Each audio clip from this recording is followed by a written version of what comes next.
મારી બહુ દવાખાના કર્યો, બહુ બड़ा ગોપ્યા પણ દુઃખમાં નહીં. બલરામ કઈ રીતના દુખી? ચક્કર આવે, હાથ પગ ફૂલે, પીઠમાં દુખે, છાતીમાં. આખા પરિવારમાં ના મને જ લાવું. એક પરિવારના સદસ્ય ને હા બધા એક પરિવારના છે. એક પરિવારના નહીં લે હા તો બધા ચમના ઉપર આવી જાય. તો માતા બધું મિક્સમાં જોઈ જાય.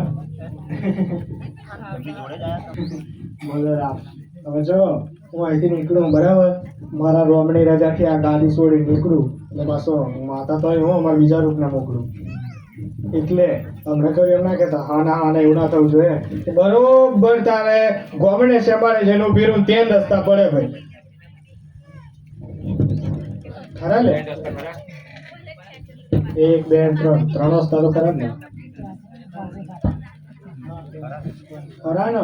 તો 3 રસ્તા ખરા, એમાંથી વટલા રસ્તે જાઉં ને? બોલે રામ ઉત્તર રાખજો હો. કેમ કે વચલે રસ્તે જાઓ અને રસ્તે જતે જતે આગળ એક હનુમાનજીનું મંદિર ને આવે, મંદિરને મળતી જાઓ. ખરું મંદિર? બોલે રામ હવે અહીંથી હનુમાનજીના મંદિરથી આગળ જાઓ એટલે 100-200 મીટર જતી એક ટર્નિંગ આવો ને એ ટર્નિંગ વરું ને હે તો વરવું જ પડશે ને, તાર ઘેર ચમ નહીં પહોંચી. બોલે રામ હવે જતે જતે એ રસ્તે આગળ જાઓ હે ભાઈ. આગળ જતે જતે કોતરડી આવે. ખરી ને જૂની કોતરડી? હાલમાં તો કોતરડી નહીં, કોડા વાડા બને શેડાવા મોડ્યા, જમીન કબજા કરી લીધી નહીં. બોલે રામ હવે કોતરડી થી આગળ જાઉં એટલે જે કરે તારે ઘેર રસ્તે એ બાજુ જાઉં ને એટલે આરસીસી જેવો રસ્તો હોય, સાદો ચીલા જેવો. ખરું ને? હવે ચીલાવાને રસ્તે વળું એટલે પહેલું મને કીધા ઘૂમલો આગળ જાઉં એટલે ખરું ને? હવે આગળ જાઉં એટલે કોઈ ટેકરા જેવું હોય, થોડેક આગળ જાઉં એટલે ટેકરો. ખરો ને? ટેકરો ચડું પાછી ઉતરું અને બરોબર જો તાર ઘેર જાવ એટલે 1 2 3 4 ઘર મળે મને. ખરા? પરફેક્ટ લોકેશન પર જઈને જ ઊભી રહો. એમને હું તમે કદાચ મારા ગાડી પર આવો એટલે આજુબાજુ જોતા આવો, હું એમ ના જાઉં. હું તો એક જ રસ્તો પકડી લઉં એટલે પકડી જ લઉં. બરોબર 4 જાઉં એટલે તમારા બાપ દાદાને મને ટોટલ 5 ડોહા મળે, 5 ભાઈ મળે. ખરું ને? હા તમારા 5 ભાઈ ના કુટુંબમાં જાઉં સમજો હોય તો જ કહેજો કે તમારા 5 ભાઈ મળે, બાપ દાદાના ડોશા 5. હવે એમાંથી તમને ખબર છે કે તમારો બાપ દાદા તમારા માતાની સેવા ભક્તિ કરતા એક પર્સનલ માતા. ખરી ને? એક બધા 5 ભાઈનો પરિવાર, 5 ભાઈનું આખું હાલમાં લગભગ 9-10 ઘર થયું છે. ખરા ને? બોલે રામ કે 9-10 ઘર થયો એ બધા ભેગા મળીને એક માતાને પૂજે, એ માતાને પહેલા તો મળી લઉં. ખરું ને? બોલે રામ હવે માતાને મળ્યું એટલે એક માતા પાછી બકરાવાળી માતાને મળી લઉં લે. હા એ માતાને મળું એટલે બરોબર આ જેને દુખે એને ઘેર જઈને ઊભી રહું. જાઉં ને કે આ જેને આ પેટમાં દુખે, છાતીમાં દુખે, તમારી માતાને કહી લઉં કે પેલાને દુખે તો મને એને ઘેર લઈ જા. તમારી માતાની રજા લઈને જાઉં એટલે કોઈ લાકડોની વાડ કરી લઈ આવો. ખરી? હવે લાકડાની વાડ આવે એટલે એ વાટે પગદંડી રસ્તો ખરો ને? પગદંડી રસ્તો ને એ રસ્તે પેલી લાકડાની વાડ હે એ ઓરંડીને જાઉં અને તાર ઘેર જાઉં એટલે તાર ઘેર પેલો જમણી સાઈડ કંઈક આટલું ફૂલ છોડવું હોય ને મળે 12 માસી કે શું મળે?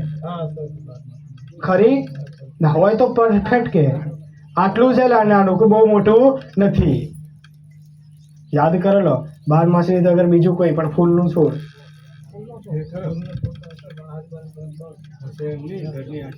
જમણી સાહેબ બરોબર પાછા 1 2 3 પથ્થર આટલા પથ્થર હે. હું હાલમાં એ પથ્થરે જઈને માતા ઉભી રહી એટલે કહું. ખરું? હા જોધી ખરું ના થાય તો લોકેશન બતાવતી જ જાઓ. બોલે રામ એ પથ્થરે જઈને ઉભી રહ્યું એટલે બરોબર તમારા ખબરજો તમારી માતા તમારા બાપ દાદાની પોંચ ભાઈઓની માતા નડતી નથી. તમને બળવા ભૂવા કીધી હોય તો ભલે એ ભ્રમ એ વિશ્વાસ કાઢી નાખજો કે આ માતા મને નડે, એ કાઢી નાખજો. તમારી માતા નડતી નથી. પણ જ્યાં પેલું ઊભી રહીને પેલો ફૂલને જોડતો પથ્થર અહીંયા જેને ઊભી રહો એટલે બરોબર મને જોવા મળે તો કોઈક 38 વર્ષની કોઈક દીકરી દેવલોક પામેલી. 38 વર્ષ બરોબર ખરું કોઈ? હા ઉમંગ રાખજો ને, તાળીઓથી વધાવજો એટલે પણ માતાને સારું લાગે.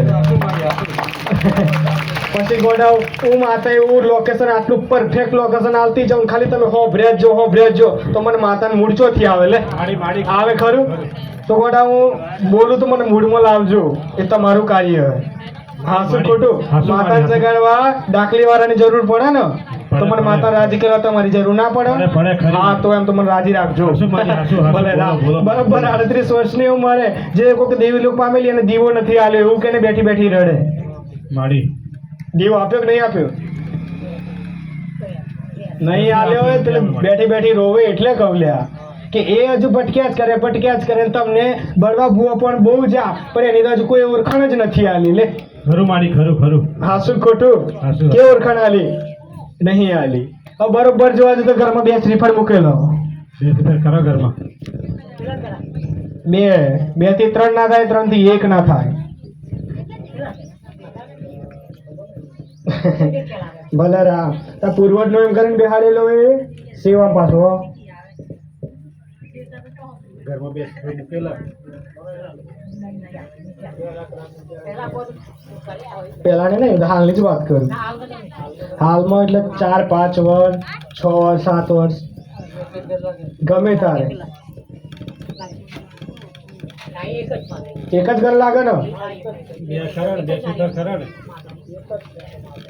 હા એક માતાનું ને એક પુરવઠના નામનું નતું ભૂવે મિલાવી પેલા 3 ભૂ આવેલા રાતના 8 વાગે.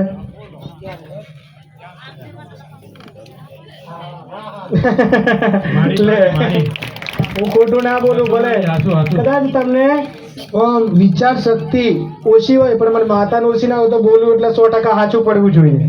હાસું ખોટું? હવે મૂકેલા ને 2 શ્રીફળ. હા તે શ્રીફળ હું કર્યા. હા તો શ્રીફળ તમે ફેંકી દીધા અને પુરવઠના નામનો બેસાડેલો ને તમારા ઘરની માતાના રૂપમાં બેસાડેલું. ખરું કે નહીં? હા પણ પેલું પુરવઠનું હતું એ પાછું પેલું જો 10 વાગે અંતરની શીશી આવે ને એ બી મુકાયેલી. ખરું માડી ખરું. ભલે રામ અને ભૂવો પાછો એ હાથમાં લે અને મોરે છે એમાંથી જ કરી આવતો લે એ જોવાયેલો. માડી ખરું કે નહીં? હાસુ માડી હાસુ.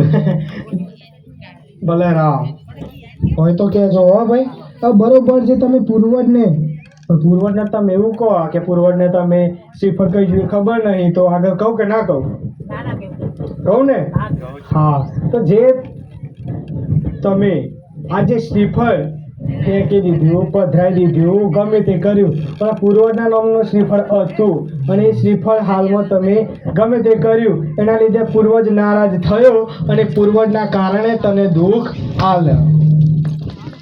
ખરું ને? પૂર્વજ હે એ તો ખબર હે કે નહીં?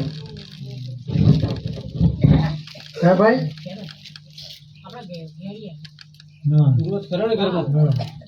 હા તો એ પૂર્વજને તું ફરી બેસાડ દેજે પ્રેમ ભાવથી એના નામનું ફરી શ્રીફળ મૂકી દેજે એમ જ તારા દુઃખનું નિવારણ તને મળશે. હા શું ખોટું? અને બીજા નંબરમાં જે તમારા 5 ભાઈઓની માતા ખરી ને બકરાવાની માતા એને ભલે પોતાનું ફૂલ હાર ચડાવો કે ના ચડાવો પણ ખાલી એક નાનું અમથું ફૂલ હાલજો અને એવું કહેજો કે મારા બાપ દાદા તને પૂજતા આવ્યા હે ને અમે તમને પૂજીએ છીએ. હા શું ખોટું? તમારા બાપ દાદા જે આમ તને જે હાલતા આવ્યા હે એ અમે હજુ તને હાલીએ છીએ. તમારા પરિવારમાં દુઃખ સાનું.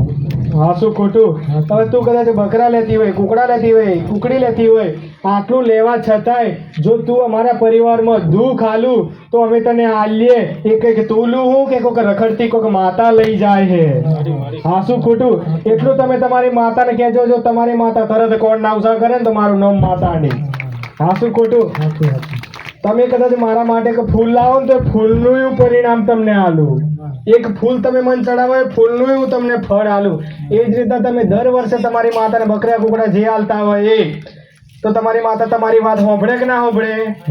પણ તમે તો ગડાવ બળવા ભૂવા પણ જો તમારી માતા આગળ તો કોઈ દાડો બે હાથઈ ના જોડ્યા હોય પછી ચોથી સાંભળે કે હાસું ખોટું એવું થાય થયેલું એટલે કહું કે દોરા ધાગા અને મોરેશ ને એવા પર બહુ વિશ્વાસ આવે પણ તમારી ઘરની માતા પર ખાલી નાનો આમ તો વિશ્વાસ કરી જો બળવા ભૂવાથી ના થાય ને તમારી માતા ખાલી ઓખને પલકારે તમારું કોમ કરીને ના જાય તો મારું નામ માતા નહીં. પણ તમારે એના માટે તમારી માતા આગળ હાથ તો જોડવા પડે ને કે માં મને આજુ દુઃખ હે, તું મારા ઘરમાં હોવા છતાંય જો બીજા બળવા ભૂવા પણ જાઉં તો પછી તને પૂજવી ધિક્કાર હે. હા શું ખોટું? અમે તને પૂજીએ તો કઈ રીતના પૂજીએ? અમે તારા પાસે ખર્ચો કરીએ તો હું કઈ રીતના ખર્ચો કરીએ? ઉડતો જેમ જેમ ખર્ચો કરે એમ તું તમને વધારે દુખાવતી જાઉં, પેલા ભૂવાના પૈસા અને પાછા તારા ખર્ચાના પૈસા તો બધા અમે તો ભિખારી થઈ જઈએ. હા શું ખોટું? આ રીતના અમે તારી સેવા ભક્તિ ના થાય એવું ખાલી તમે ભાવથી અને એક હરખના આંસુ પાડી દેજો. તમારા ઘરમાં સેજે દુઃખ રહે ને તો હું માથા મચી જાઉં. હા શું ખોટું? ભલે રામ એક પૂર્વજને અપનાવેલો તમારી માતાને ફૂલ આરતી ગોડાવજે, તમારી વાત હોય એ રજૂ કરજો. કુળદેવી ઓળખો લે? હા કઈ કુળદેવી? પાકી વિશ્વાસ બેસજો અને બીજા હર સિદ્ધિ મોને બે રહ્યા મને માતાને બધું જ દેખાય એટલે કહો એક નહીં લે તમારા કાકા કુટુંબ વાળા હર સિદ્ધિ વાળા. બીજા પાછા કુળની કુળદેવી ખોડિયાર એ ઉભા ગાડી ઉપર સોડે લખાઈને ફરે ખરા ને કોઈ? બોલે રામ તો તમે તમારી આશાપુરા અપનાવી લો ને આશાપુરાને અપનાવે અને એની બાજુમાં કોઈક માતાને બેસાડો તો કોઈક તમારી ખોડિયાર માતાને બેસાડજો પ્રધાન તરીકે, રાજા તરીકે આશાપુરાને રાખજો. હો એટલું કાર્ય કરજો ને તમારી જ કુળદેવીને ફૂલ આરતી એને વધામણું કરજો, એના નામની આરતી ઉતારજો ને એના નામનું ભજન ગાજો અને એમાં તમારા દુઃખની વાત કરજો. જો એ દુઃખ તમારી માતા ના લઈ જાય ને તો મને માતાને કહેજો. હા શું ખોટું?